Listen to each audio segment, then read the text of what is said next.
Ok, chicos, buenas noches. Siendo 6:30 del día 11, empezamos la clase. Un gusto tenerlos nuevamente en clase.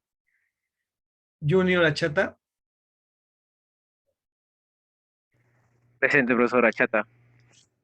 Heidi Asunción, Julio Briceño, Maribel Bruno, Presente, profesor Maribel. Naidi Castro,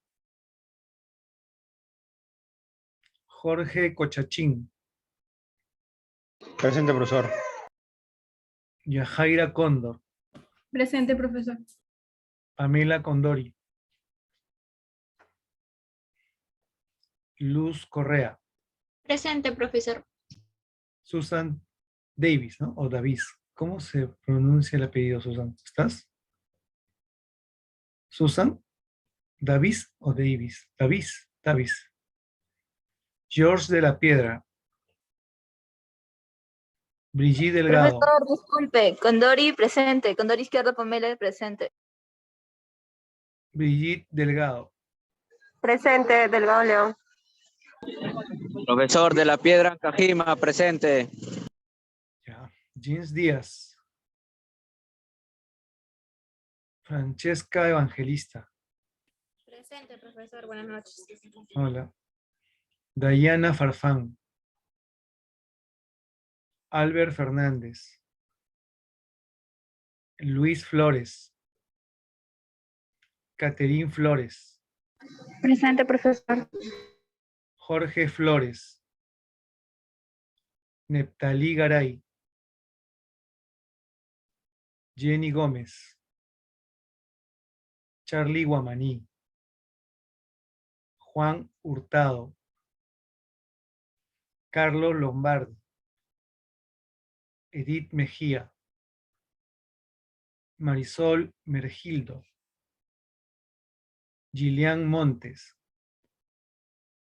Adi Morocho. Profesor Montes, presente. Montes, aquí. Maite Nieto. Jessica Ortega. Aroli Pacheco. Ruth Palacios. Presente, profesor Palacios. Ángel Pariapasa. Jarumí Pastrana. Presente, profesor. Pastrana. Lenin Pérez. Presente, profesor. Carla Pomazonco. Presente, profesor. Yasmín Pomazonco. No está Yasmín. Stephanie Reategui. William Rengifo. Presente, profesor. Carlos Rivas. Luz Rivera. Ruiz, presente, profesor. Rivera, presente, profesor. Elsa Rojas. Edith Rosado. Presente, profesor. Mario Rosales. Arlet Salazar. Presente, profesor. Shirley Salguana. Vanessa Soto. Presente, Candy- profesor. Vanessa, Soto. ¿verdad? Sí, gracias. Candy Zulca. Presente, profesor. Caterín Talla. Presente, profesor. Yoseli Torre. Presente, profesor. Mirela Urbina. Augusto Vázquez. Raquel Vizcarra. Presente, profesor. Buenas noches. ¿Qué tal? Harumi Zapata. Presente, profesor. Ok, en el chat. Buenas noches, profesor. Le habla Jorge Luis Flores, presente, profesor. Flores. Flores Rojas, Jorge Luis. Jorge Luis. ¿Ya? ¿Alguien más? Davis Ninahuanca Susan. Presente, profesor. Davis. Ah, Davis eres, ¿no? Sí, Davis. es Davis. Davis Davis. Ninahuanca. Ah, Ajá. Davis. Davis. Ok. Gracias. Gracias, Ya. profesor. Buenas ¿Alguien noches. más? Profesor, buenas noches. Gómez Alejandro. Gómez. Buenas. Gómez Alejandro Jenny. Buenas noches. Ya. Ahora vamos a ver el Profesor, chat. buenas noches. Garay Jara, por favor. Garay Neptalí. Sí, acabo de Ya. ingresar, profesor. Gracias. Luz Jimena Rivera. Profesor, buenas noches. Gustavo, Juan Carlos. ¿Cómo te pidas? Gustavo, Juan Carlos. Hurtado. Sí, Gustavo, estación, Juan Carlos. Juan Carlos, estación. ¿Ya? Ahora sí, ¿no? Profesor, Profesor, disculpe, more equivocado. Ya, ven, voy a volver a pasar, ¿ya? Voy a pasar rápido, por favor, me avisan, ¿ah? Ya, no, para ser más ordenado, ya. Heidi Asunción. Julio Briceño. Neidy Castro. Jens Díaz. ¿Perdón? Dayana Farfán. Albert Fernández. Luis Flores. Luis Flores presente, profesor. Buenas noches. ¿Qué tal? Charlie Guamaní. Charlie. Castro. ¿Perdón? Castro. Castro. Naidy. Charlie Guamaní. Carlos Lombardi. Edith Mejía. Marisol Mergildo. Adi Morocho. Presente, profesor. Heidi. Jessica Ortega. Aroli Pacheco. Ángel Pariapasa. Omazonco. Reategui. Presente, profesor. Yasmín. Yasmín. Reategui Vargas, presente, profesor. Polino, profesor. Rojas. Elsa. Rosales. Salguana. Urbina. Vázquez. Ya. De ahí vuelvo a pasar, ¿ya? Ok. Entonces, dime, Junior. Te escucho. Profesor, buenas noches. Díaz Sarmiento presente, por favor. Ya vemos después ya pasé como 3 veces y no me contestan, ya eso es no está pasando, ¿me entienden, verdad? No es por molestarlos, pero 2 veces ya es suficiente, ¿no? 3 veces es demasiado. Y voy a volver a pasar, no se preocupen, eso es no se deben preocupar por eso. ¿De acuerdo? Por favor, para la próxima les pido eso, ¿sí? No se preocupen. 2 veces, 3 veces máximo, y de ahí, por favor, ya no interrumpan para decir, profesor, ¿me puede pasar lista? Cuando ya cerré la ventana y ya estoy empezando la clase. Les pido encarecidamente, por favor, eso, ¿ya? No sé qué idioma quieren que le hable, francés, portugués, si es que de repente no entienden mi castellano. Ok, entonces vamos hoy día a hablar sobre la estructura atómica. Vamos a conocer el átomo. El átomo, como preocupación filosófica, empieza en el siglo V, más o menos, antes de Cristo en Grecia. Pues Grecia es la cuna de la cultura occidental, donde aparecen los grandes filósofos, ¿no? ¿Quién no se acuerda de Sócrates, de Aristóteles? Grandes pensadores, multitemáticos ellos. Y en esa época, cuando discutían de cómo era la materia, porque desde ese momento empezaban a discutir qué era lo que pasaba, ¿no? Es muy fácil entender el mundo macro, lo que nosotros vemos, lo que nosotros tocamos. Pero imagínense ustedes en esa época, si para nosotros es difícil siquiera imaginarnos cómo es lo micro, ellos empezaron a discutir y ellos pensaban que la materia era infinita. Por ejemplo, Aristóteles decía que si él cortaba un objeto y lo iba cortando cada vez más, por más chiquito que sea, ellos decían que podía seguir cortándose hasta el infinito, que no acababa, que la materia era infinita. Esa era una filosofía, un pensar. Pero de ahí apareció una escuela llamada escuela atomista, que empezó a discutir el tema de que la materia tenía un término, y llegaba a un punto tal que esa materia era indivisible. que no se podía cortar más esa partícula mínima que era la materia, que era el cuerpo. En este caso, los máximos representantes que probablemente conozcamos nosotros, inicialmente Leucipo y después Demócrito, fueron los filósofos que empezaron la idea de la partícula pequeña, ¿verdad? Entonces, a partir de ahí, claro, no en ese momento, porque eso solamente eran filosofías, eran pensamientos, pero años después ya empezó a discutirse, ya teniendo el método científico y también teniendo herramientas para poder hacer mediciones, se empezó a discutir un poco más sobre la estructura atómica de la materia.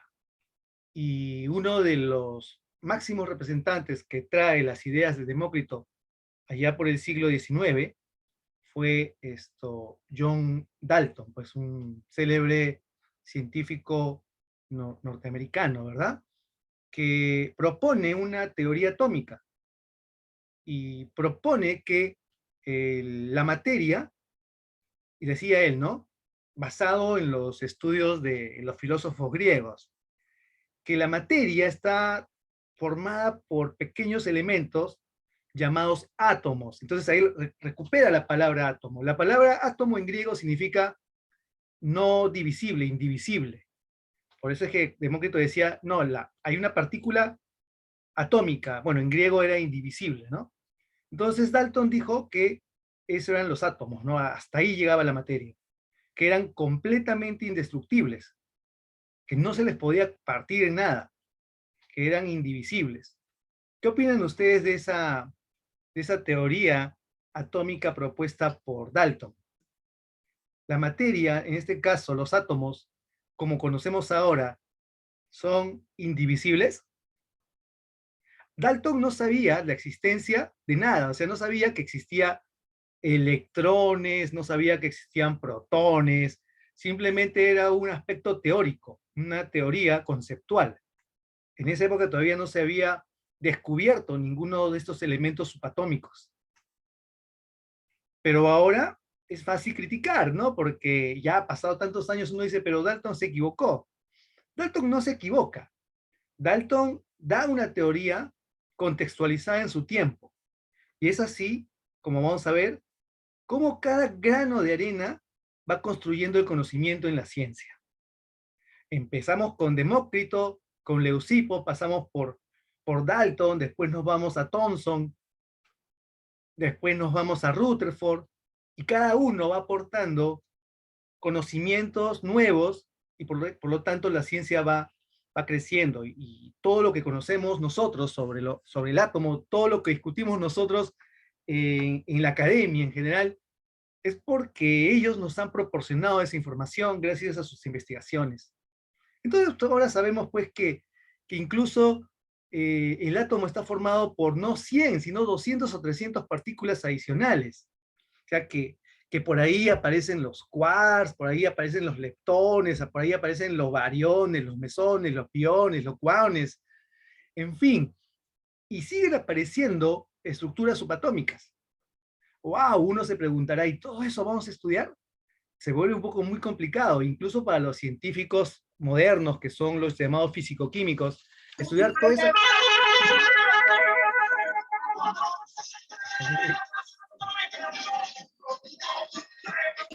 A ver, cómo buena la música. Van a ir a ver al Cangri.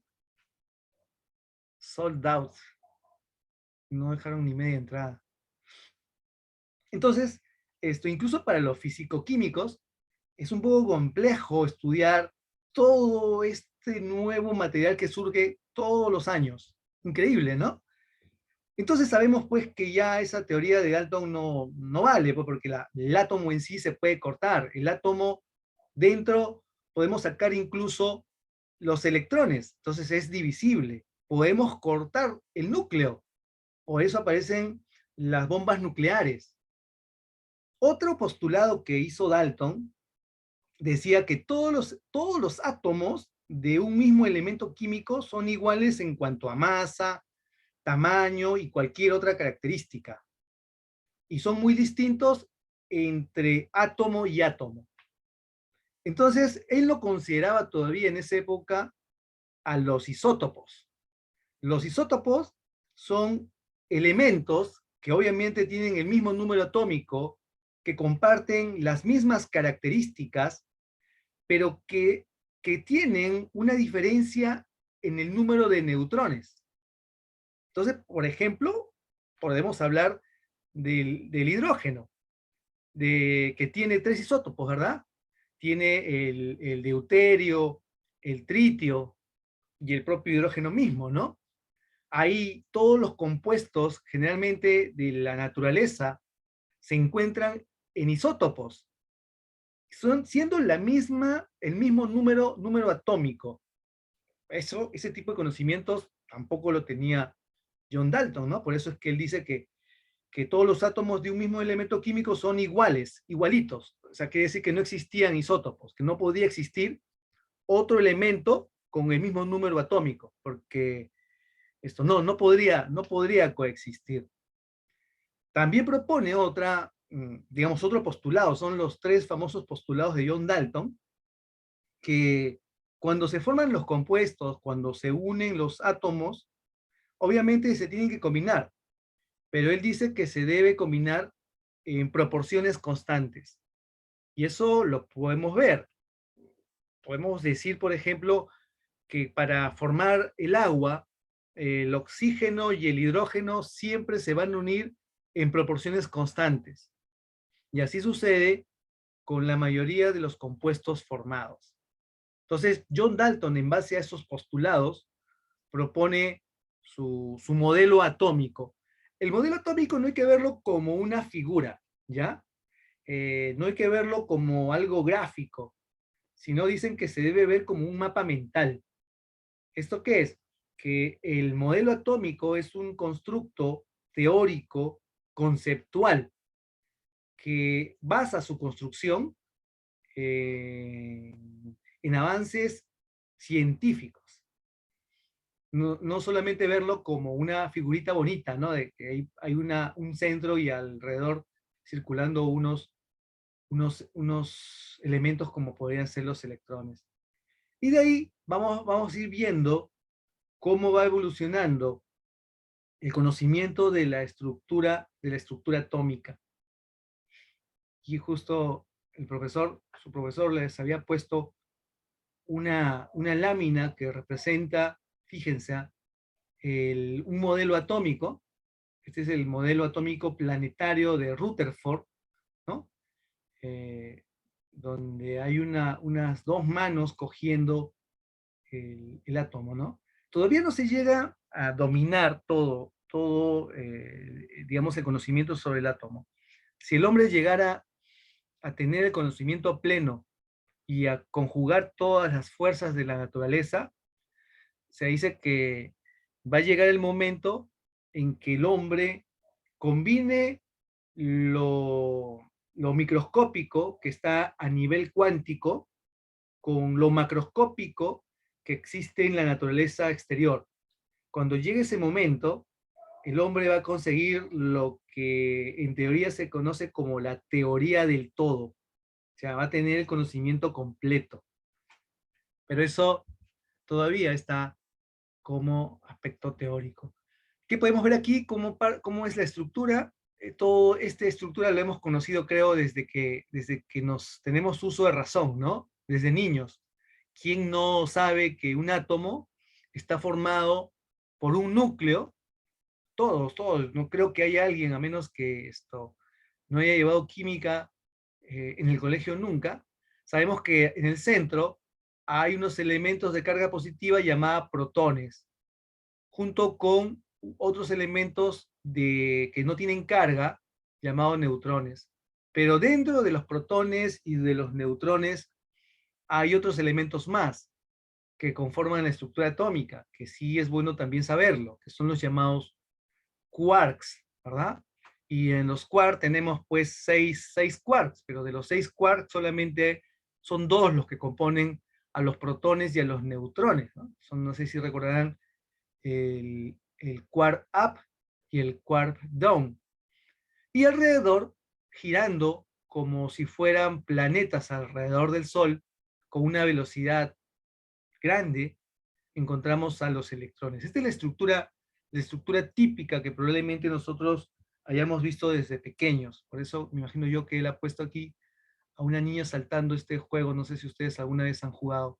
Nosotros le llamamos mundo, creo.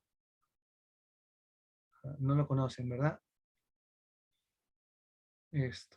Dominando a la estructura, a la materia. En esa jugado mundo, ¿así? Pensé que ya no jugaban eso.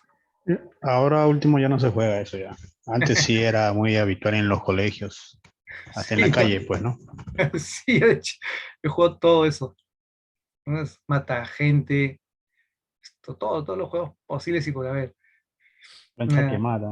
Plancha quemada, claro, plancha quemada. Es uno con correa, no me acuerdo qué era. Entonces el objetivo... ¿Ah? San Miguel, San Miguel. San Miguel. Su madre. Qué viejo que soy, ¿ya? Viejito, ¿ya? Ni tanto, profe, estamos por ahí entonces. Está bien, está bien. Cuando Pero se iba para cuando se iba la aprender no luz hay... jugábamos toda la noche. Para aprender no con la hay... luz de la luna. Claro, para aprender no hay límites de edad, ¿no? Entonces estamos acá todos involucrados juntos, como le digo. Yo también aprendo mucho con ustedes. La química no estaba como parte de mi plan de trabajo, por lo pronto enseñar química. Entonces esto me está haciendo revisar, recordar, me gusta mucho, pero estaba enseñando otras cosas, así que por un tema de... de pasada les cuento que el profesor Saldaña les manda muchos saludos a todos ustedes y pronto va a volver porque su cirugía ha sido todo un éxito. No era nada complejo, felizmente no era nada muy malo, no era un cáncer diseminado, era simplemente un lipoma que estaba presionando el nervio óptico, y las cirugías de ese tipo ni siquiera hacen craneotomía, solamente van por otras vías, ¿no? Entonces ya está en casa recuperándose, me imagino que muy pronto volverá a las clases, pues, ¿no? Él les manda muchos saludos.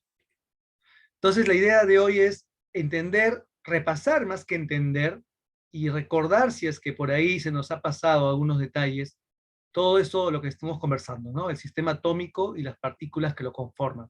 Lo bueno es que, a pesar de que la ciencia sigue descubriendo nuevas partículas, nosotros no nos preocupamos de eso porque ese es el campo de la física química, ¿no? Ese es otro campo. Nosotros nos vamos a dedicar solamente a los tres principales. Ese va a ser nuestro objetivo de estudio. Y diferenciar los tipos de núcleos en base a la notación simbólica y sus propiedades, ¿no? Gracias a, digamos, esto se maneja con un símbolo, que es más o menos así, ¿no? Hay una simbología que está estandarizada, que es una X con unas letras que están alrededor de esta X, que representa un elemento químico. Vamos a ver que estos de acá representan una característica en particular de cada uno de estos elementos. Nos va a indicar sus propiedades y nos va a poder posibilitar ubicarlos dentro de una estructura periódica que es la tabla, pues, ¿no? La tabla periódica creada por Mendeleev. ¿Sí? De repente vuelve y ya ha sido un gusto conocerlos. Ya espero encontrarnos por ahí.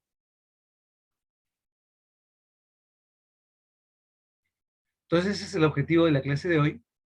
Y aquí estábamos hablando pues un poquito de... Esos son digamos, los primeros que empezaron a hablar. Ya lo discutimos, ¿verdad?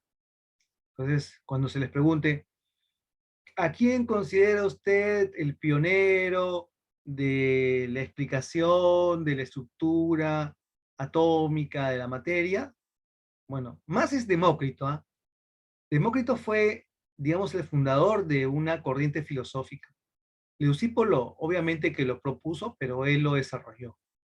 Pero en general, son, creo que no se les puede separar a Leucipo y Demócrito. Acá hay un gráfico que dice que podemos cortar cada vez elementos más pequeños, ¿no?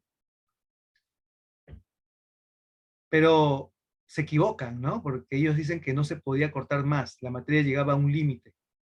Aparentemente la ciencia nos está demostrando que no hay límite ni siquiera, digamos, a nivel macroscópico dentro de lo que es el sistema planetario y mucho menos a nivel microscópico. Y acá están las diversas teorías con sus diversos modelos, ¿no? Cada uno de estos representa un modelo, ¿no? Parece una figurita o un círculo cualquiera, pero esto representa años y años de estudio, ¿no? De los científicos. Fíjense, a inicios del siglo XIX, John Dalton propone a través de esos postulados que estábamos nosotros diciendo, que la materia está formada por átomos. Por eso esto se representa simplemente como una estructura esférica. Ese es el átomo. Y que este átomo era indivisible y que no podíamos destruirlo, ¿verdad? Eso es lo que dice Dalton. Átomo indestructible. Fíjense que ni siquiera tiene electrones ni protones, sino simplemente un concepto teórico. No, nadie lo podía partir. Esto era lo mínimo que existía, 1808. Hasta que pasa 100 años después. G.J. Thomson, un célebre científico, descubre al electrón. Bueno, acá tengo el lápiz, ¿qué hago? Me acostumbré a escribir ya. Okay. Descubre al electrón. Fíjense. ¿Y cómo descubre?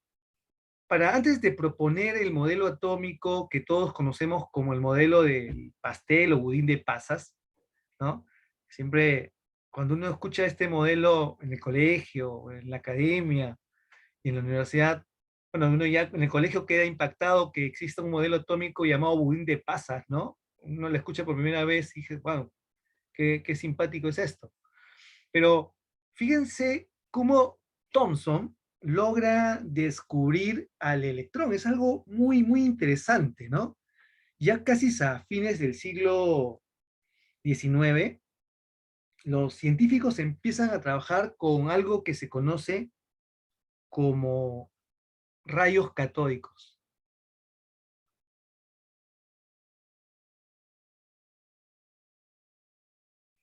Ellos, ¿cómo logran trabajar con esto? Tenían un tubo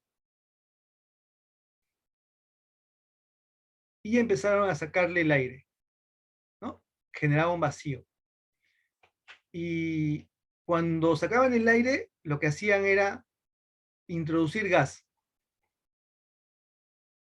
Gas. El gas es materia, ¿de acuerdo? Y le pasaban corriente eléctrica. Ponían acá electrodos y les hacían pasar corriente. Ops.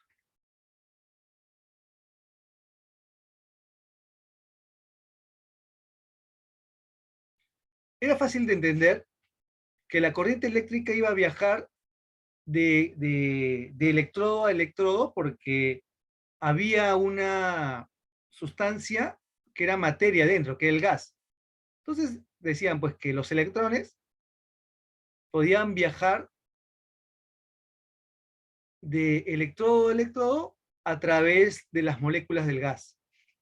Eso es más o menos a mediados del siglo XIX. A fines del siglo XIX, un científico llamado Crookes, ponelo acá,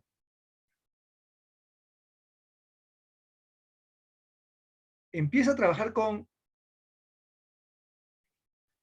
estos tubos de vidrio, pero no poniéndole gas, sino al vacío completamente.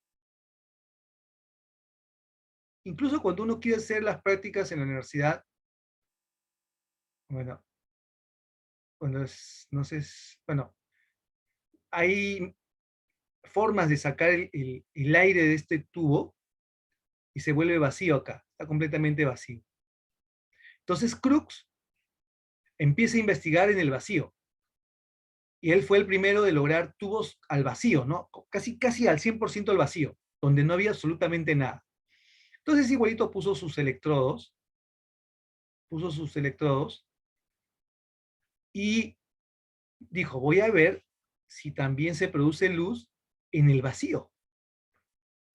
Y bueno, le genera corriente eléctrica. Este es el polo negativo y este es el polo positivo, ¿verdad? Y esto se llama cátodo. Y esto es el ánodo. Y empieza a pasarle corriente eléctrica. Igualito se genera un rayo que va de este punto a este punto. Y ahí queda la investigación de Crookes, y después, posteriormente, los demás investigadores llaman a este tipo de rayos, les ponen el nombre de rayos catódicos.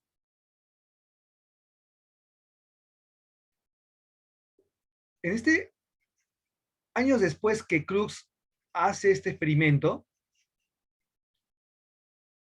G.J. Thomson empieza a investigar sobre estos rayos catódicos, ¿no? Empieza a investigar sobre esos rayos catódicos y hace un experimento muy interesante. Acá está el rayo, vamos a ponerlo en negro. Bueno, trabaja siempre con tubos al vacío. Acá tubo al vacío. Acá está el cátodo, el ánodo, y empieza pues a emitir sus rayos, ¿no? Ya se sabía que el rayo viajaba. ¿Sí? ¿Sabía eso? Todo el mundo sabía eso ya. Pero ¿cuál es el aporte entonces de Thomson? Thomson lo que hace es poner unos imanes acá.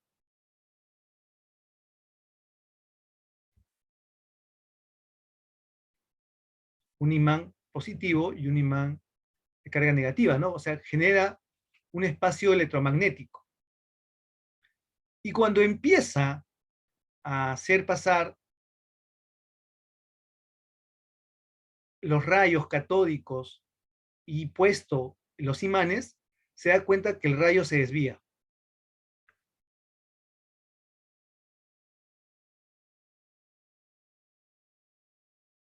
Y sabemos por ley que cuando hay polos diferentes, ¿qué pasa? ¿Se repelen o se atraen?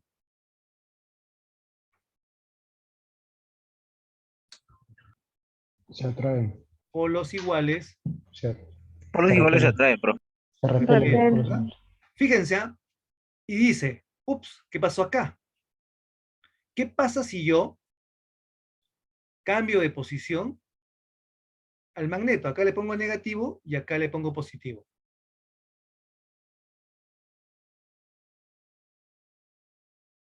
Y vuelve a encender su rayo. Y ahora ya no se va para allá, sino que el rayo gira para hacia el polo positivo. Entonces, él, en sus investigaciones, llega a una conclusión. Que los rayos catódicos están cargados con una carga negativa. Una carga negativa. Que les puso el nombre de electrones. Y así fue el descubrimiento de la primera partícula subatómica. Revolucionario, ¿verdad? Empieza a revolucionar y cambiar la historia de la ciencia. Una vez que ya tenía los electrones descubiertos, tenía que generar un modelo en el cual funcionara el tema de que el átomo, si tiene carga negativa, también debe tener carga positiva para que en este caso tenga una forma, como había dicho Dalton, ¿verdad? Dalton le había dicho que esto era como una esfera, nada más, que esto era el átomo. Entonces, él propuso este modelo, que decía que toda la estructura atómica era positiva. O sea, todo esto, el átomo era positivo. Hasta ahí solamente se tenía la teoría de Dalton, ¿ah? Y alrededor, incrustado como pasas, estaban los electrones. ¿De acuerdo? Entonces, por acá podría ver, como lo dibuja muy bien este gráfico, estaba distribuidas las cargas positivas y negativas alrededor del átomo, ¿ya? No existía núcleo, si se dan cuenta. Las cargas, solamente hablaba de cargas positivas que estaban distribuidas alrededor, ahí incrustados los electrones que él había descubierto en 1904 con esa investigación que yo les dije sobre los rayos catódicos, ¿verdad? Y fíjense, J.J. Thomson, o G.J. Thomson, fue maestro de Ernest Rutherford, otro celebérrimo científico a inicios del siglo XX. Rutherford, que era su alumno de Thomson, era muy crítico de él. No de mala fe, obviamente, ¿no? La crítica era a nivel científico. Porque él decía que su modelo no lograba explicar, digamos, muchos fenómenos que ellos estaban ahí revisando. Entonces, él llega a la conclusión de que el núcleo es positivo y concentrado en el centro del átomo. Esto lo hace al poco tiempo, fíjense, solamente 10 años después. ¿Y cómo logra concluir Rutherford este modelo?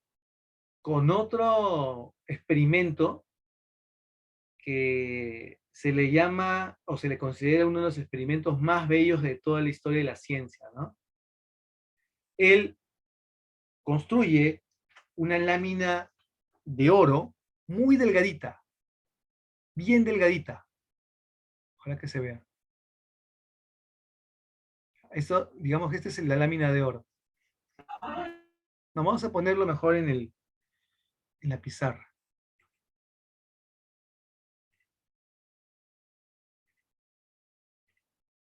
Acá, mejor. Entonces, él pone aquí una lámina de oro. Bien delgadita, bien delgadita. ¿Ya?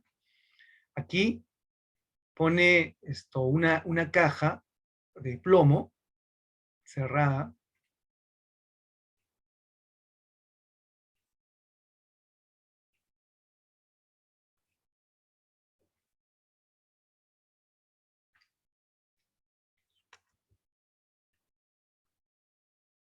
¿Ya? Nada, no se puede. Con esto voy a hacerlo entonces. Acá pone una caja.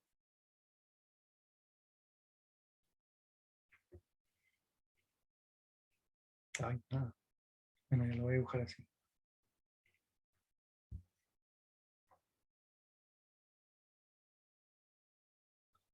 Y dentro pone un material que va a emitir rayos alfa, ¿ya? Que son 4 positivos. Es un ion. ¿Ok? Tiene carga positiva. Acá es la lámina de oro. Y se supone que aquí están los átomos, pues, ¿no? Vamos a hacer una representación gráfica de los átomos. Según lo que se tenía conocimiento ahí, ¿verdad? Negativo, positivo, negativo, positivo, negativo, positivo. Negativo, positivo, positivo, negativo. Positivo, negativo. Así era el modelo que se tenía de Thomson, ¿verdad? Y acá puso una lámina detectora alrededor. Obviamente que él decía, ¿no? Si yo paso rayos alfa a través de la lámina de oro, que solamente tiene átomos de oro, y los átomos son bien grandes, y eligió el oro porque el átomo de oro es grande, Eso quiere decir que había muchos espacios vacíos. Entonces él suponía y esperaba que el rayo, cuando era lanzado, lo atravesara fácilmente y llegara a esta zona de detección. Incluso esperaba que los rayos, bueno, pues si chocaba por ahí con algo positivo, iba a ser desviado, pero un desvío que se podría considerar normal. Hasta ahí todo bien. Y empezó a lanzar sus rayos alfa, ¿no? Sobre la lámina de oro. Pero para su sorpresa, y que lo dejó así como que perplejo por lo que había sucedido, es que uno de los rayos, o algunos de los rayos, rebotaban casi completamente. Y acá estaba la placa detectora. ¿Qué había pasado? Eso no podía suceder. Y él, cuando le preguntan, o le preguntaron, y está ahí sus declaraciones, si ustedes buscan en internet y son curiosos, las declaraciones de Rutherford, él dice que eso no podía pasar porque era como que los rayos alfa eran como si fuera una bala de varios calibres, y la lámina de oro era como que si ustedes tuvieran un papel de seda. Si saben que es un papel de seda, o cojan un papel de una servilleta. El papel de seda es más delgadito que la servilleta. Imagínense ustedes que tienen el papel, tienen un arma y le disparan. ¿Qué tiene que pasar? ¿Cuál es la lógica? Que la bala tiene que atravesar fácilmente el papel, ¿verdad? ¿O tiene que rebotar? La sobrepasa. Claro, lo va a destruir, lo va a pasar las veces que quiera. Pones más papeles, igual lo va a destruir. Él hacía esa comparación de que el rayo alfa era como la bala y la lámina de oro era como el papel de seda, sumamente delgado y que iba a ser destruido. O sea, no había forma de que, ¿qué pasaría si ustedes tiran la bala y la bala rebota? No lo podrían creer, ¿verdad? Así se quedó Rutherford cuando descubrieron ellos que había sucedido eso. Entonces empezaron a hacer sus teorías, pues, ¿no? Y llegó a la conclusión de que el átomo, ¿por qué había rebotado el rayo alfa? Porque el rayo alfa se había encontrado con átomos que tenían concentrado cargas positivas. Y estas cargas positivas fueron los protones.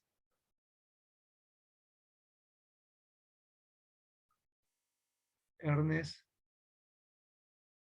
descubrió a los protones y dijo que eso era el núcleo y que los electrones no estaban incrustados como si fueran pasas en un budín, sino que los electrones estaban girando alrededor del núcleo de carga positiva y donde habían los protones, pues, ¿no? Y el electrón estaba girando a toda velocidad sobre o alrededor del núcleo del electrón. Fíjense, ya se descubrió el electrón, ya se descubrió el protón. El neutrón fue descubierto por Chadwick después, pero en todo caso ya se tiene más o menos la estructura del átomo, ¿no? Pero el modelo atómico de Rutherford tampoco podía subsistir en los medios científicos. ¿Por qué? Porque él decía que el electrón giraba alrededor del núcleo del átomo como si fuera esto una estrella alrededor del Sol, y que tenía una velocidad constante, una velocidad cinética constante. Entonces los científicos decían que su modelo era insostenible, porque con el tiempo el electrón no podía mantener esa velocidad. Iba a llegar un momento en que se iba a desgastar y que en lugar de girar alrededor, se iba a acercar al núcleo iba a ser destruido. Ya para eso, en 1900, se da una nueva teoría científica revolucionaria que cambia la visión del mundo y lo sigue cambiando, ¿no? Gracias a esa teoría, la teoría cuántica de Max Planck, es que aparece la tecnología moderna. Max Planck habla sobre los cuantos de energía. ¿Ya? Entonces, en base a esa teoría de que existían niveles cuánticos de energía, Bohr dice que este modelo no puede funcionar. Entonces aparece el modelo atómico de Bohr, de Niels Bohr. Vamos a compartir pantalla. Esta acá creo que es.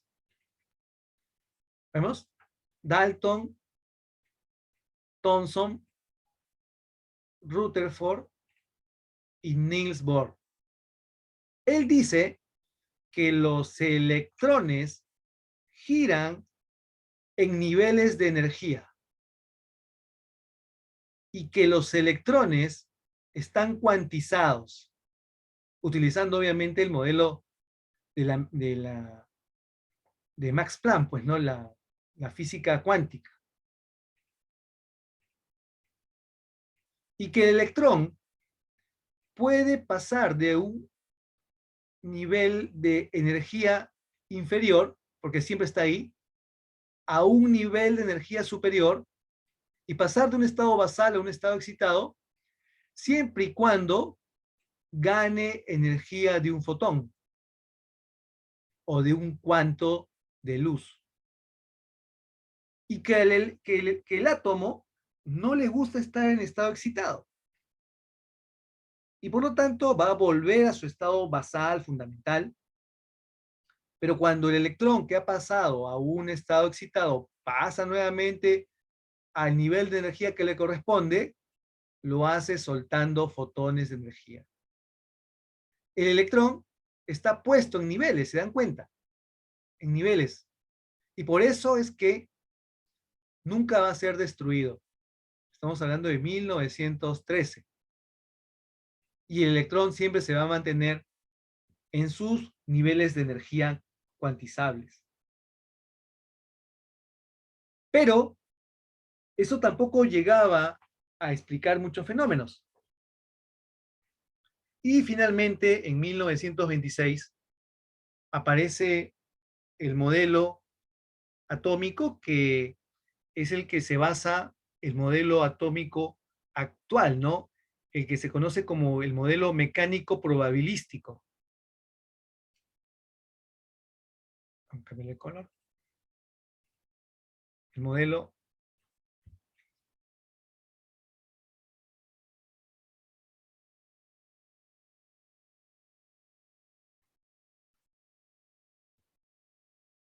mecánico probabilístico. Schrödinger, no sé si alguien ha escuchado la paradoja del gato.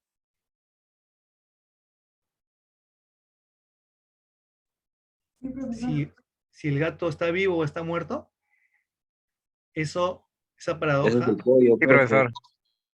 lo da Ernest Schrödinger, ¿no? Dime, Junior. La teoría de Schrödinger, que en la caja no se sabe si ponen digamos, veneno o una bomba atómica o algo, donde el gato no se sabe si está vivo o está muerto, porque en realidad no podemos abrir la caja. Claro. ¿Y qué trataba de explicar Schrödinger cuando hacía la paradoja del gato? Schrödinger, al dar la paradoja del gato, decía que en ningún momento se podía saber si el gato está vivo o muerto, porque a niveles cuánticos es imposible saberlo. Pero si eso lo llevamos a la Tierra, al universo, a nivel macro, si yo le pongo un poco de veneno, el gato se va a morir. Pero a nivel cuántico, el gato puede estar vivo o muerto en el mismo instante, ¿no? Entonces, Schrödinger se basa su modelo justamente en la física cuántica. Y para esto, coge como base los estudios de Broglie,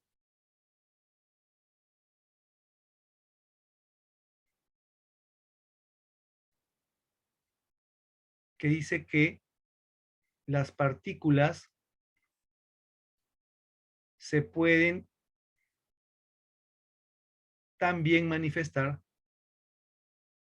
como ondas, ¿no? Esa teoría realmente fue increíble, ¿no? Porque antes no se sabía, se pensaba simplemente que la partícula era partícula, pero no tenía nada que ver con las ondas. Pero de Broglie da esta teoría. Y también basa sus estudios en las teorías de Heisenberg.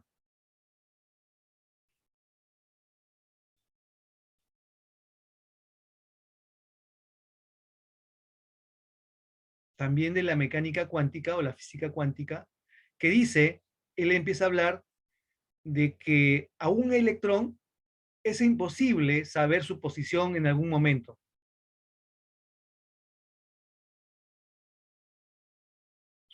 La posición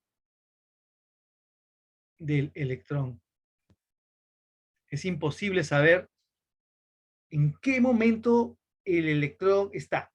Digamos, tú quieres detectar el electrón, pero cuando ya lo vas a detectar, el electrón ya no está. Y ahí aparece un término muy importante para la teoría actual, el REMPE. Que los electrones están distribuidos en nubes electrónicas donde existe una alta probabilidad de poder encontrar al electrón. Y los electrones se encuentran ubicados en orbitales. Entonces, esta es la base de la teoría actual. Es un repaso de lo que probablemente ustedes ya hayan escuchado en otras oportunidades, pero siempre es bueno recordar, la historia es interesante en cuanto a su evolución. Nos hace entender cómo la ciencia va dando pasos cada vez más agigantados, ¿no? Y lo que sabemos, nosotros, como dicen, estamos sentados en hombros de gigantes. ¿Y quiénes son esos gigantes? Todos estos científicos que han logrado que nosotros entendamos esto como lo podemos discutir en este momento, ¿no? En todas partes del mundo. Y acá tengo un videíto en resumen de esto, para que se pueda ver. Hola, bienvenidos a Academia Internet. Se puede entender también un poco En el más. presente video vamos a repasar los principales modelos atómicos. Hay que recordar que un modelo atómico es una representación estructural de un átomo, por lo tanto nos ayuda a entender su comportamiento y propiedades. No es un dibujo, más bien es un diagrama conceptual que explica su funcionamiento. El primer modelo que vamos a repasar será el de Dalton, que en el año de 1807 plantea la idea de un átomo macizo. Él rescata, a su vez, las ideas de Demócrito. Aquí lo vemos, le decían el filósofo sonriente. Demócrito decía que los átomos son eternos, indivisibles, y que se diferencian en forma y tamaño, pero no por cualidades internas. Y debido a esto, las propiedades de la materia varían según el agrupamiento de los átomos. Pues bien, Dalton rescata estas ideas y plantea que los compuestos se forman por la unión de átomos en proporciones definidas y constantes. Hay que recordar que Dalton era un químico, y esa era la visión que él tenía del universo. Luego aparece Thomson en el año de 1904. Hay que recordar que Thomson descubre el electrón, entonces ya había conocimiento de la electricidad. Thomson dice: estoy de acuerdo con lo de la esfera maciza, pero con carga eléctrica positiva dentro de la cual estaban embebidos o incrustados los electrones negativos. Le puso al modelo el pudín de pasas. La masa del pudín vendrá a ser la carga positiva y, por supuesto, los electrones vendrán a ser las pasas que se encuentran incrustadas en el pastel. Luego, Rutherford en el año de 1911 plantea un modelo para el átomo que es totalmente diferente a los anteriores. Para ello se basa en el experimento de la lámina de oro. Fíjate lo que sucedía en el modelo de Thomson. Esta es la expectativa, ¿verdad? Él iba a bombardear la lámina de oro con una fuente de partículas alfa. Entonces él decía, bueno, los rayos van a pasar por el átomo, pero en la realidad esto es lo que sucedía. Los rayos se desvían, la mayoría pasaban limpiamente, pero había otros que rebotaban. Entonces, ¿a qué conclusión llegó con esto? Él dijo, gran parte del átomo está vacío, pero también hay una zona densa y que es positiva. Por eso, algunos rayos rebotan. Entonces, hay una corteza y hay una zona densa, ¿verdad? A este modelo le llamaron el modelo planetario. Átomo formado por núcleo y corteza. Hay como una nube de electrones pero difusa. Pues bien, luego aparece Niels Bohr, que en el año de 1913 plantea 3 postulados, es necesario recordar. Aquí te presento un resumen, ¿verdad? Los electrones van a describir órbitas circulares, pero no irradian energía, si permanecieran en órbitas estables. Pero si saltan de una órbita de menor energía a una de mayor energía, el electrón absorbe un cuanto de energía. Si el electrón pasa de una órbita de mayor energía a una órbita más interna, pierde energía y la energía perdida es lanzada al exterior en forma de radiación. El electrón desprende un fotón. Ya estamos hablando de la mecánica cuántica. Pues bien, luego tenemos a Sommerfeld, que dice, un momentito, no solamente hay órbitas circulares, como decía Bohr, también hay órbitas elípticas, y define los subniveles de energía. Los niveles de energía ya los había definido Bohr. Bueno, Sommerfeld agrega subniveles de energía. Después tenemos a Schrödinger, que plantea un modelo cuántico ondulatorio. Él ve a los electrones como función de onda. Ya es un modelo eminentemente matemático probabilístico.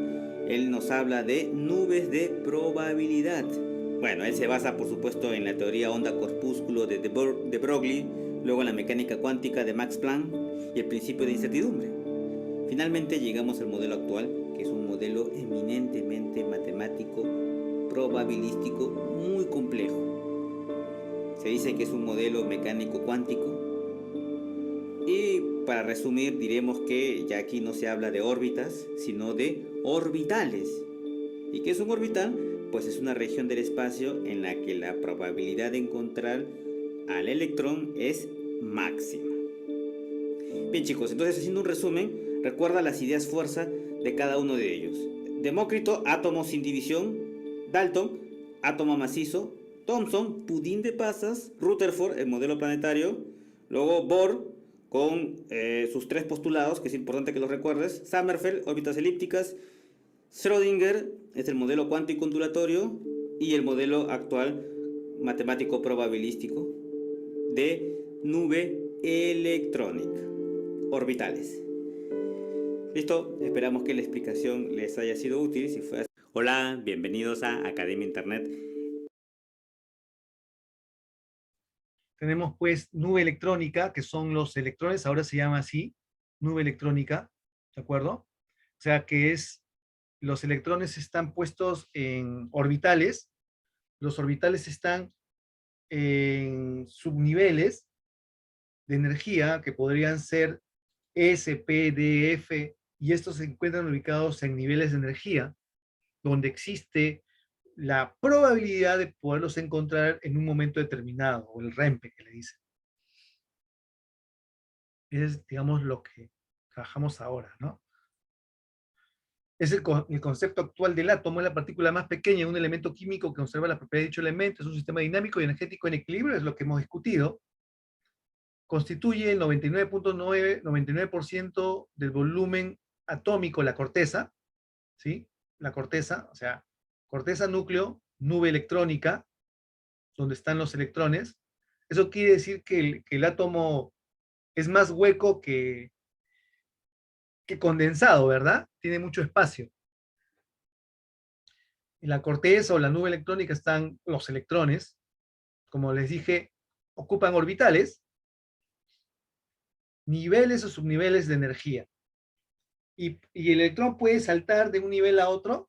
Sí, claro que sí. Pero ojo, no lo puede hacer solito. No lo puede hacer solito. Necesita cuantos de energía, los fotones.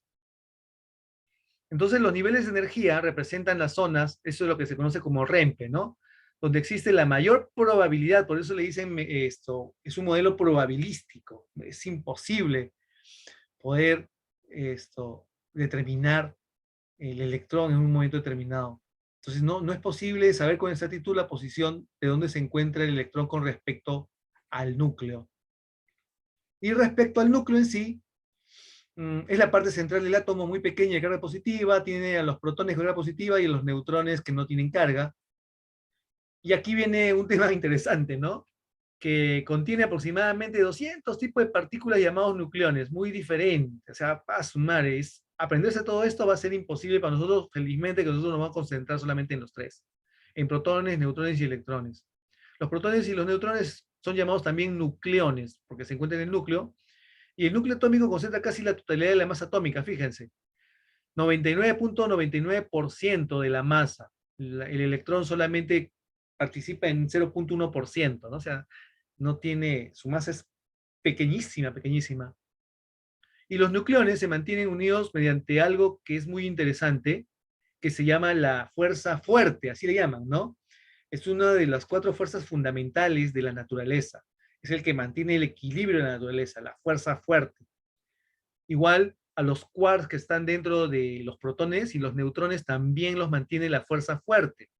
¿Por qué? ¿Por qué es importante la fuerza fuerte en esto? Porque habíamos discutido más temprano que las cargas iguales se repelen. ¿Y por qué el protón y protón, que es carga positiva y están tan juntitos, no se repelen? Deberían repelerse, ¿verdad? Son cargas iguales. Pero no, aquí aparecen este tipo de fuerzas, la llamada fuerza fuerte, que ahora lo vamos a ver, que son las 4 interacciones fundamentales de la naturaleza y el universo, ¿no? Se hallan 4 fuerzas fundamentales cuya función es unir y controlar la materia y la energía del universo para construir un cosmos, ¿no? Pero este es, digamos, a nivel macro, a nivel de cosmos. ¿Cómo funciona esto a nivel cuántico? Cuando hablamos nosotros de átomos, chicos, estamos hablando a nivel de cuántico, a nivel de física cuántica, que son fundamentalmente teorías. ¿Quién ha visto de los científicos ha visto el átomo? ¿Quién de los científicos ha visto el quartz? Los científicos han visto Saturno. Pueden mandar un satélite y ver una nueva Vía Láctea. Pueden ver un agujero negro. Se ve, lo observas. Puedes calcular, incluso saber de qué está contenido esos planetas nuevos que han descubierto o esas lunas nuevas que están viendo. Se sabe, pero a nivel cuántico, no, a nivel cuántico funciona mucho la relatividad. Entonces se dice que cuando el hombre, la ciencia, domine las 4 interacciones fundamentales, tanto a nivel macro como a nivel cuántico, va a llegar a dominar todo. Y eso es lo que buscan ellos, la teoría del todo. La fuerza electromagnética es aquella fuerza que justamente hace que los elementos se atraigan de acuerdo a sus cargas. Ya eso lo discutimos. La fuerza fuerte es una fuerza que hace que digamos, se mantenga el núcleo del átomo en su posición sin que salgan dispersos y no se destruya el núcleo.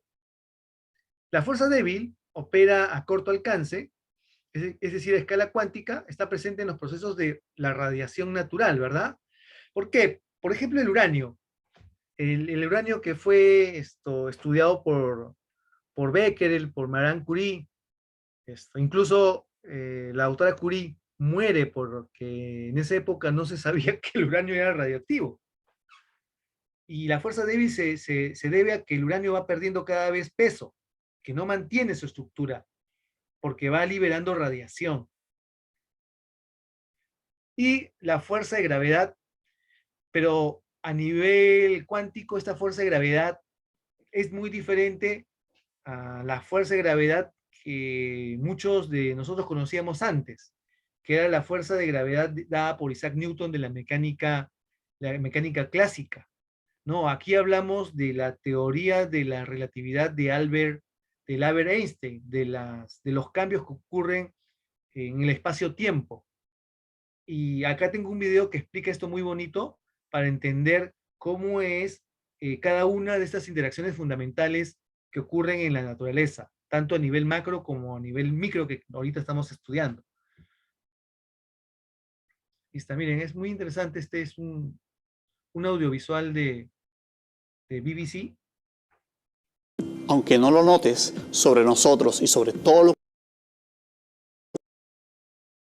que existe, actúan 4 fuerzas que bajo ciertas leyes naturales controlan todo lo que ocurre en el universo. Esto va desde las partículas que componen un átomo hasta el funcionamiento de las galaxias. Se les conoce como las 4 fuerzas fundamentales de la naturaleza y entenderlas es clave para descifrar grandes misterios de la ciencia.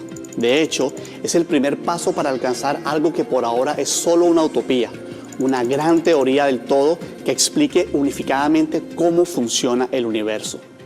Pero comencemos por lo que sí conocemos. Hablemos primero de la fuerza más famosa de todas, la gravedad. En el colegio quizás te enseñaron que Isaac Newton, supuestamente después de que le cayera una manzana en la cabeza, describió la gravedad como la atracción entre 2 cuerpos.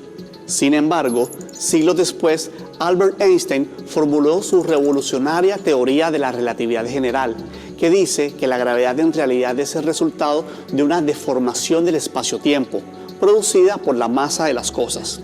Imagina el espacio-tiempo como un tejido sobre el cual hay un objeto con una gran cantidad de masa, como el Sol, por ejemplo. Lo que ocurre es que la masa de ese objeto deforma el tejido del espacio-tiempo y hace que otros objetos más pequeños, como la Tierra, caigan en esa deformación y tengan una trayectoria alrededor del objeto más masivo. La cantidad de gravedad depende de la masa de los objetos. Así que a escalas cuánticas, es decir, diminutas partículas subatómicas, la gravedad no aporta mucho en comparación con las otras fuerzas. Aunque no lo parezca, la gravedad es la más débil de las 4 fuerzas. Por ejemplo, con solo levantar tu brazo, ya estás desafiando la gravedad que ejerce un objeto tan grande como la Tierra sobre tu brazo. La segunda fuerza, el electromagnetismo. Esta es la fuerza que hace que las partículas con carga eléctrica se atraigan o repelan, dependiendo de si su carga es positiva o negativa. Gracias al electromagnetismo, los electrones de carga negativa se mantienen alrededor de los protones de carga positiva, con lo cual forman los átomos, que a su vez conforman todos los seres y objetos que conocemos. La fuerza electromagnética es la base del funcionamiento de cualquiera de los aparatos electrónicos que utilizas a diario. Además, gracias al electromagnetismo, podemos ver el mundo que nos rodea, porque esta fuerza se transmite por unas partículas llamadas fotones, que son básicamente la luz. Luego tenemos la fuerza débil, que actúa a nivel subatómico. Esta fuerza influye sobre los leptones, una familia de partículas a las que pertenecen los electrones. También actúa sobre los quarks, que son partículas de las que están hechas los protones y los neutrones, que componen el núcleo de los átomos. La fuerza débil es la responsable de un proceso llamado desintegración de núcleos. Este proceso tiene que ver con que debido a la acción de la fuerza débil, los quarks pueden transformarse, haciendo que los neutrones se conviertan en protones y viceversa, por solo mencionar un ejemplo. Esto hace que los átomos de un elemento se conviertan en átomos de otro elemento. A pesar de su nombre, la fuerza débil juega un papel muy importante en las violentas reacciones de fusión nuclear que le dan la energía al Sol, que a su vez provee la energía necesaria para la mayor parte de la vida en la Tierra. Finalmente, tenemos la más poderosa de todas las fuerzas, la fuerza fuerte. A diferencia de la fuerza débil, que está relacionada con la desintegración del núcleo de los átomos, la fuerza fuerte es la que mantiene a los núcleos unidos. La fuerza fuerte mantiene unidos los quarks y por lo tanto a los protones y neutrones en el núcleo de los átomos. En pocas palabras, sin la fuerza fuerte no podrían formarse los núcleos y sin ellos no habría átomos ni vida.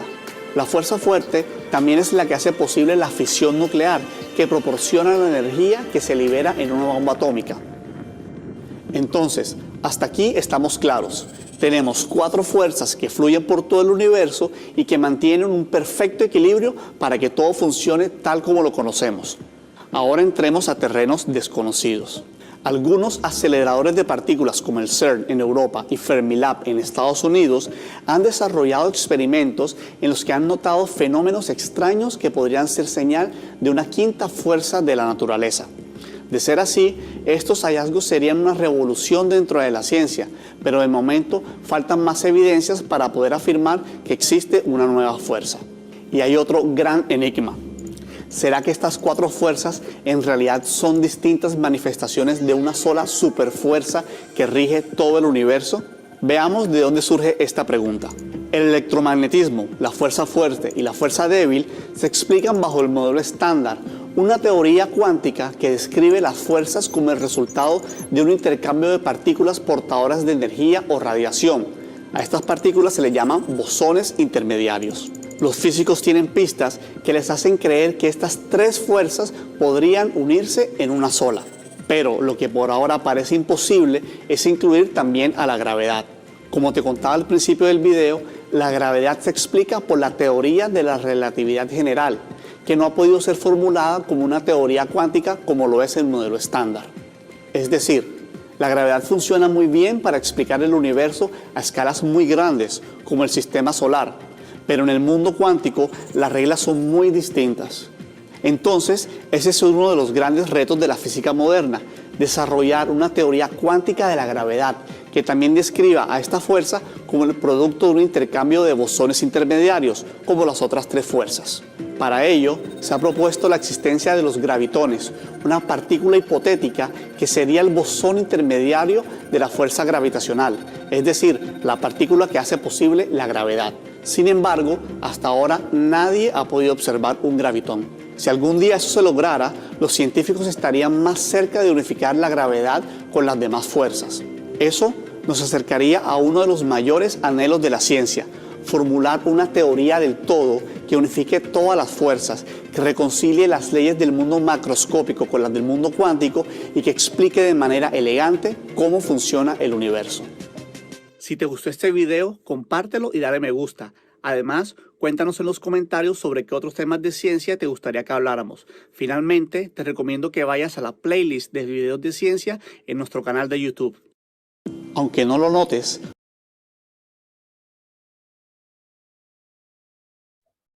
terminé hasta los créditos porque a veces es importante ese tipo de material científico. Si alguien que tenga algún interés de verlo y saber más, hablan todo sobre eso, sobre la teoría del todo, ¿no? Fíjense que incluso hay gente que dice que saber todo eso te va a acercar a Dios, ¿no?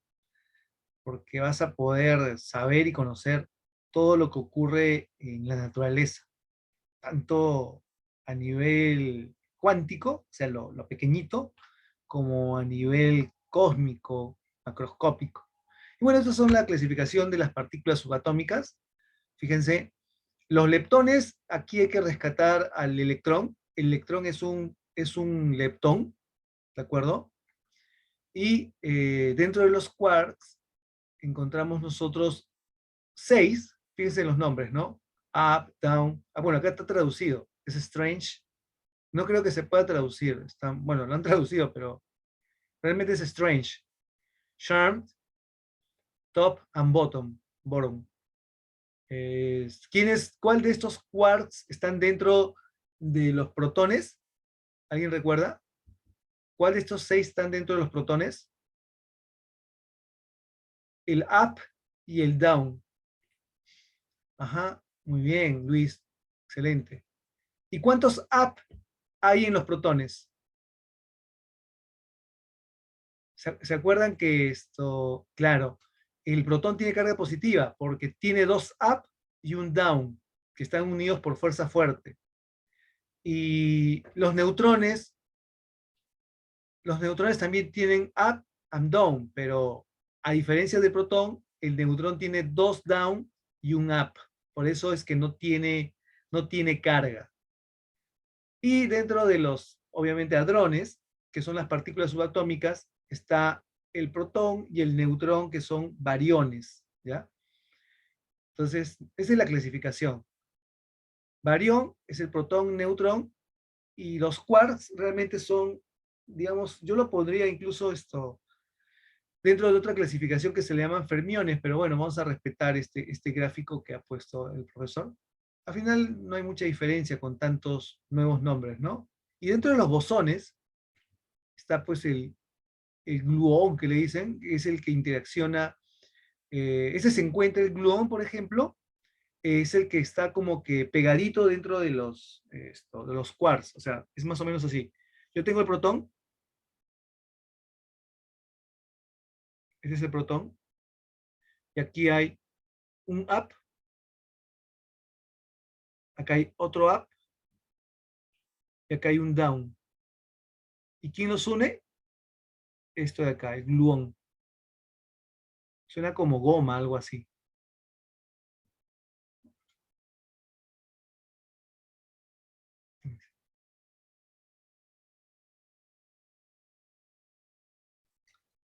¿Ok? Y muchos más. Y el fotón también es importante, es un bosón. Tiene que ver con la interacción electromagnética. Con el estudio del fotón es donde se estudia la dualidad onda-partícula. Y el gravitón. ¿Qué pasa con el gravitón? El gravitón todavía no ha estado demostrado. ¿Ah? No, los científicos todavía no logran encontrar que efectivamente existe. O sea, el gravitón es simplemente una conceptualización e una hipótesis, que los científicos están concentrados en él. ¿Por qué? La competencia es descubrir si existe el gravitón, porque si existe el gravitón, quiere decir que encontraron todas las fuerzas que dominan la naturaleza, y ya pueden ir a la búsqueda de la teoría del todo, o sea, el conocimiento máximo, ¿no? Pueden dominar el universo. Algo así como la fuerza de los Jedi. Bueno, acá están los quarks, son 6. Son las partículas más pequeñas que constituyen la materia. Esto sí tenemos que saberlo. Esto sí o sí, el que se ha olvidado un tanto de esto, sí tenemos que acordarnos. El neutrón tiene 2 down. Esto es down. Acá está su símbolo, la D. Y tiene un up. Esta combinación de 2 down con un up hace que el neutrón no tenga carga, que sea 0. Mientras que el protón tiene 2 up y un down, ¿no? Y estos son los gluones, así como goma, ¿no? Y son nombres, acá sí está correcto el nombre, ¿no? Strange. No creo que se deba traducir, particularmente no estoy de acuerdo en la traducción, se debe mantener el nombre tal cual fueron puestos. Y aquí ya una imagen supuestamente obtenida, eso sí no sabría cómo, dice de un reactor nuclear. No sé si existirá esta imagen, yo lo dudo, ¿no? Lo dudo, porque con las justas tenemos una imagen general del átomo, porque hay microscopios, ¿ah? que han logrado tomar átomos. Por ejemplo, hay un microscopio llamado efecto túnel. Busquen por internet, microscopio de efecto túnel, y pongan ahí fotografía del átomo. Pero lo han visto el átomo como una masa, pues, o sea, no lo han visto con electrones, con protones. Eso de acá es una representación gráfica, ¿no? No se dejen engañar. Bueno, acá está el quark, el down, y incluso hay una teoría, la teoría del color, donde, por ejemplo, está el color rojo, el verde y el azul, ¿no? El RGB, que dice que la combinación de estos hace el blanco. Realmente es un campo bien complejo eso de la física química. Solamente lo vamos a nombrar, no vamos a entrar. Y a nosotros nos interesa estos 3. Estos sí, estos 3. No, acá no hay mucho que decir. El electrón, eso sí tenemos que saber cuál de ellos es más pesado. El neutrón pesa más que los otros. Y las cargas, ¿no? Tanto relativa como absoluta. El electrón menos 1,6 por 10 a la menos 19 Coulomb, que es la unidad. Y el protón también, pero con, digamos, con carga positiva. Y los descubridores también es bueno saberlo. Ya lo hemos discutido. Thomson, el electrón, ya vimos cómo lo descubrió con el estudio de los rayos catódicos. Rutherford descubrió el protón gracias a los estudios de la lámina de oro. Y Chadwick descubrió el neutrón.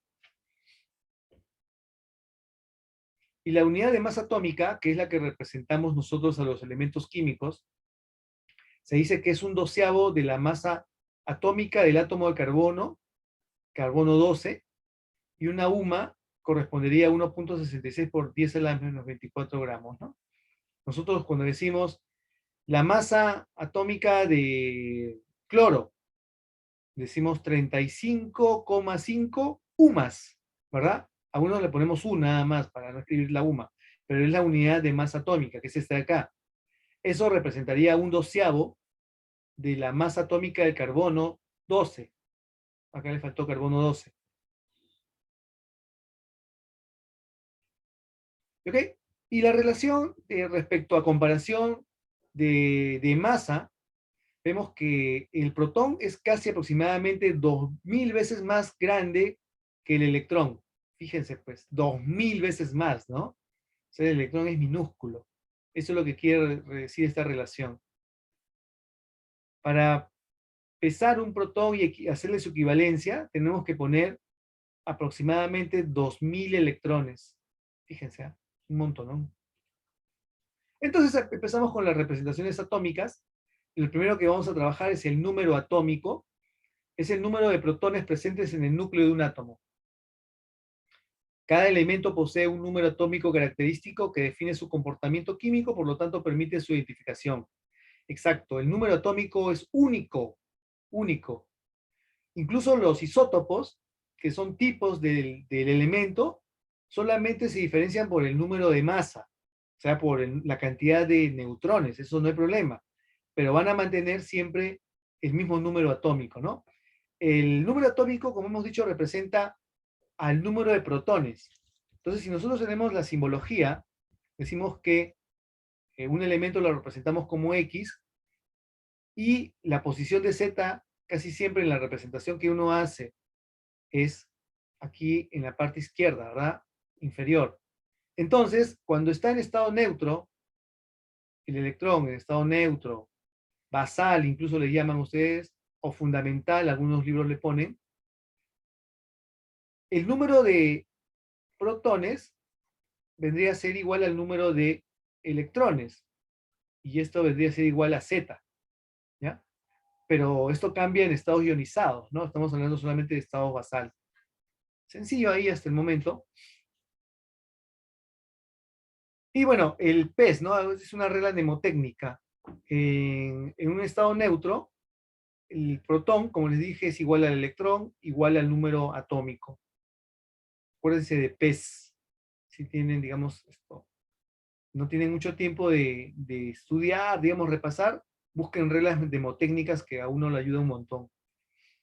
Y respecto al número de masa, es el número total de partículas fundamentales en el núcleo de un átomo. ¿Y cuáles son esas partículas fundamentales que nos interesan? Solamente dos. En este caso el protón y el neutrón. La suma de ambos forman lo que se conoce como número másico, le dicen algunos, otros le dicen número de masa.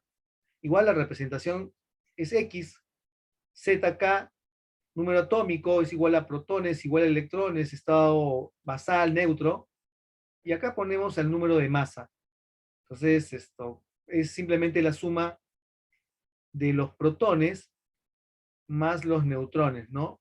Los elementos que se encuentran dentro del núcleo. Esto ya lo vimos, la representación del núcleo, así le llamamos nosotros, es el átomo de un elemento que tiene una composición nuclear definida. Podemos cambiarle de letra, sí, podemos ponerle, obvio hay que tratar de no usar un símbolo que sea muy parecido a un elemento químico, todavía no estamos estudiando eso, sino simplemente es una representación, ¿no? Este es el símbolo del elemento químico, número atómico y número de masa, así es como nosotros lo representamos para los problemas y los ejercicios que hacemos, pues, ¿no? Y aquí, esto lo vamos a dejar para la práctica. La idea es llenar estos cuadros sabiendo la información que tenemos acá. Por ejemplo, ¿no? El cloro tiene 17 número atómico y número de masa tiene 37. Entonces Z es 17, quiere decir que tiene 17 protones. Y va a tener 17 electrones. Acá falta también. Acá, electrones. A ver si puedo escribirlo. Hay que poner electrones. Sería 17. 17 electrones. Y el protón, no se olviden que lo podemos obtener si simplemente tengo yo los neutrones, perdón. Si tengo los protones y tengo el número de masa, es la suma, ¿no? Entonces simplemente haría la diferencia. 37 menos 17 es 20 neutrones. Acá, por ejemplo, a ver si me ayudan. ¿Cuánto tiene el número de masa? El potasio. A ver, dígame. 39. Muy bien. ¿Cuántos protones tiene? Por ejemplo, mira, la campaña pasada de 19. 19. 19. ¿Cuántos protones, neutrones? 20. 20. Estos son... Y 19 19 electrones. electrones. Ujú. Igual acá, Z, 92. A, 238. Es sencillo. Súper fácil. Ustedes ya tiran esto. Protones, 92. Acá sí con calculadora, yo soy malo en las matemáticas. Neutrones. Y acá lo vamos llenando, ¿verdad?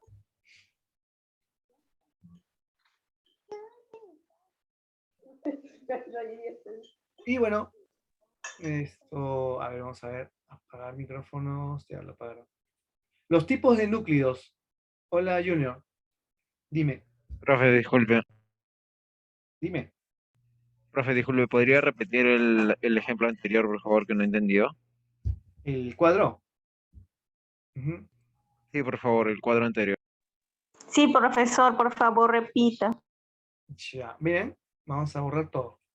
Ese es un cuadro que es bueno siempre que cuando uno trabaje este tipo de problemas, lo hagamos, ¿no? En ese cuadro ustedes ponen Z, que es, ¿qué queda Z? Número atómico, ¿no? Que lo ponemos acá. Ajá, acá está Z, ¿de acuerdo? ¿Sí, Junior? A es el número de masa, que es este de acá. ¿De acuerdo? Sí, ¿verdad? Ponemos protones, neutrones, incluso podemos poner el número de electrones que hay en este núcleo, ¿no? Este elemento. Bueno, este es cloro, obviamente. Y acá podemos llenar cada uno de estos cuadritos.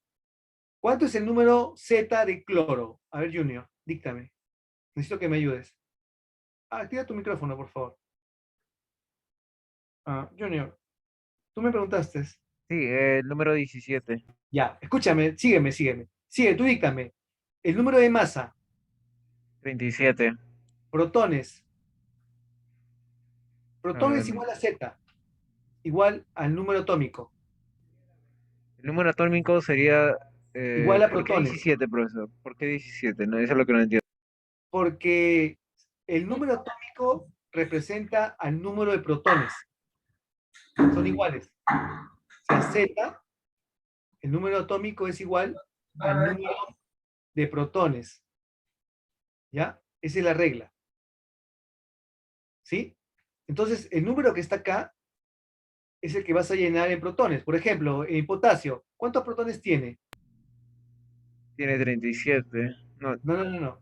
17. El potasio este de acá. Potasio tiene 19, perdón. Muy bien. 19. El uranio. El uranio tiene 92. 238. No. Acá está. 92. Z es este de abajo. Esta es la posición del número atómico. ¿De acuerdo? Ya, 92. 92. Ajá. Acá está puesto. Y sodio, bueno, esto lo va a subir. ¿Cuántos protones tiene?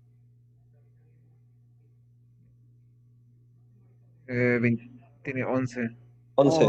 11, muy bien, 11.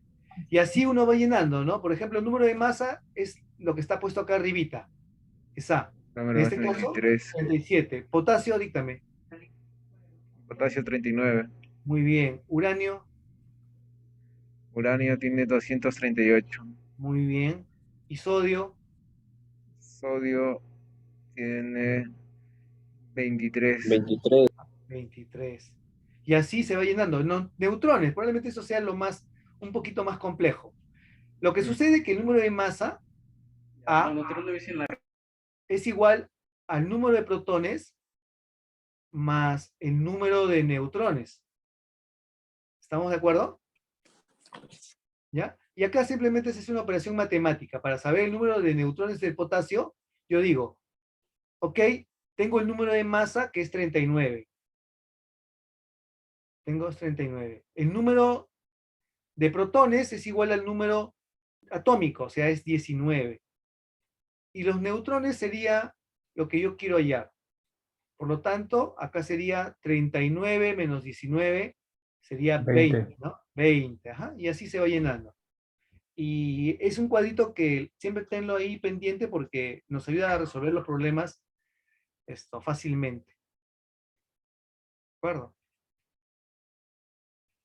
Ok, los tipos de... Profesor, disculpe, Dime. Sí, te escucho. profesor, no le he entendido la última parte, como estoy en mi trabajo. Es neutrones, para lo que es los neutrones, tiene que ser protones más neutrones y sale lo que es Claro, el número de masa... ¿Ah? No lo entendí esa parte. El número de masa... Solo la última parte. ¿Cuál? No logro captarte la pregunta. Bueno, ¿Cómo es que se dan los neutrones? Sobre los neutrones. Esa es la última parte. Los neutrones. Claro. Ya, el número de masa, que es A, es igual al número de protones, ¿de acuerdo? Más el número de neutrones. ¿Estamos de acuerdo hasta ahí? Sí, ¿verdad? Hasta ahí se entiende, porque esta es la fórmula que está establecida. Eso es lo que nos dice la regla. Eso no lo podemos cambiar, es así. Entonces, si yo quiero saber qué cantidad de neutrones tiene el uranio, ¿cuánto es su número de masa? 238. Es igual a los números de protones. ¿Cuántos protones tiene? 92. 92. Más N, que es neutrones. Ya, ¿cuánto es esta diferencia? Ahí sí, ayúdenme. 146. Ya, entonces los neutrones del uranio son 146. ¿De acuerdo? ¿Ahora sí?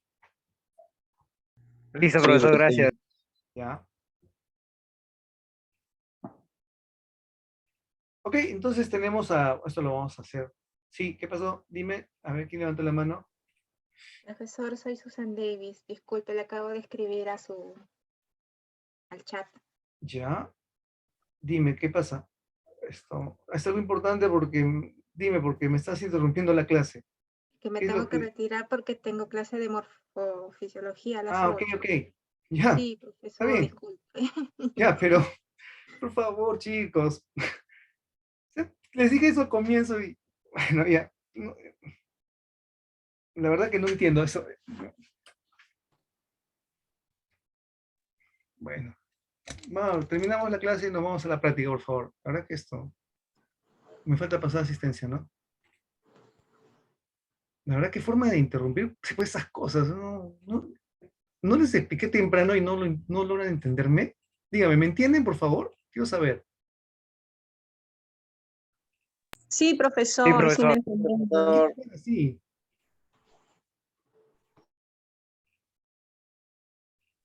No,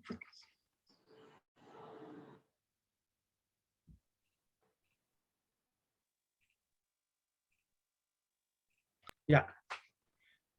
Heidi Asunción. Buenas noches, profesor. Buenas, presente. Ya.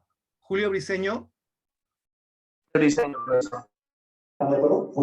Jens Díaz. Presente, profesor. Buenas noches. Okay. Dayana Farfán. Presente. Albert Fernández. Presente, profesor. Charlie Guamaní. Presente, profesor. Buenas noches. ¿Qué tal? Carlos Lombardi. Carlos? No. Edith Mejía. Marisol Mergildo. Ok. Jessica Ortega. Aroli Pacheco. Ángel Pariapasa. Ortega, presente, profesor. Jessica. Ok. Sí, presente. Bueno. Ángel Pariapasa. Presente, Pariapasa. profesor. ¿Quién está hablando? Pacheco. Pacheco. presente. Ah, ya, Pacheco. Profesor, ¿me escucha? Pacheco, presente. Profesor, Pacheco, presente. Aroli. Profesor. Sí, Sí. Mario sí, Rosales. profesor, la 31. Mario Presente, Rosales. profesor. Presente. Shirley Salguana. Mirela Urbina. Presente, profesor. Augusto Vázquez. Presente, profesor. Buenas noches. ¿Qué tal? Ok, ¿había alguien falta ahí? Chequen, a ver, fíjense. Profesor, disculpe, yo soy Rosales, yo tengo 2 cursos que están, como que cruzados, tengo que hablar con canales digitales, creo me dijeron. Mal. 2 cursos cruzados. Porque es que supuestamente tengo inglés, ahorita tengo que ir en mi inglés, Ya. pero mi clase de inglés comienza a las 5:45 ¿Ya? y con usted tengo a las 6:30. Ahí se Pero la cruza. profesora de inglés dice que tengo de largo hasta las 8 y hasta las 8:50 tengo de largo.